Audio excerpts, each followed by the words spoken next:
The current generation is growing up in a psychological environment entirely unique in human history.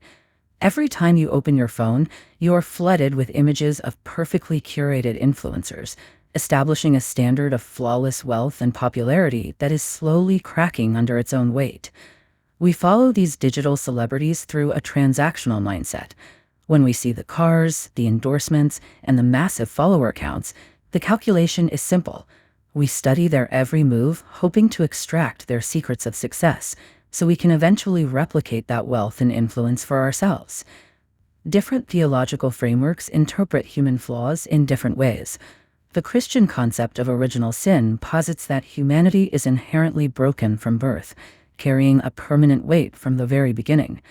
But the Islamic tradition approaches this human tendency to stray differently. It centers on a concept known as asa. Often translated as disobedience, its root meaning is highly physical. Asa describes the precise moment a human heart loses its natural empathetic flexibility and becomes stiff and rigid, like a dried-out wooden stick. We trigger that exact rigidity every time we open a social media feed. By willingly submitting to the algorithmic numbness of endless scrolling, we pause our natural spiritual softness. Staring at digital perfection for hours a day is an active trade. We exchange the flexible core of our character for a rigid transactional illusion of power. This emotional numbness is an engineered corporate design. The platforms on your screen were built by the same minds that developed the floor plans for Las Vegas casinos. An effective casino utilizes environmental engineering. They pump extra oxygen onto the gaming floor so players stay awake. They remove all the clocks. They provide caffeinated drinks. Every detail is calculated to detach the user from reality and lock them into a continuous loop. This chart shows how human attention is systematically filtered into data metrics and converted into advertising revenue. App developers run continuous behavioral experiments to see exactly what keeps you swiping. They measure physical reactions, like your pupils dilating when a notification appears, to maximize the amount of time you spend looking at the screen. They deploy the infinite scroll to hijack your brain's reward centers, forcing a continuous stream of dopamine that makes putting the device down feel physically uncomfortable. Your attention is the literal commodity funding the entire system. Digital ecosystems function as predatory engines, designed to profit directly from the deliberate hardening of your heart. To understand the trap, look at the destination of this path. Consider an idol at the absolute pinnacle of fame, with 100 million followers, endless brand endorsements, and total cultural dominance. Society often projects an image of ultimate fulfillment onto these figures. However, the private reality at this height is frequently a landscape of profound paranoia and isolation. Despite having everything their audience desires, they feel profoundly empty. The Arabic vocabulary has a specific term for this condition, gawa.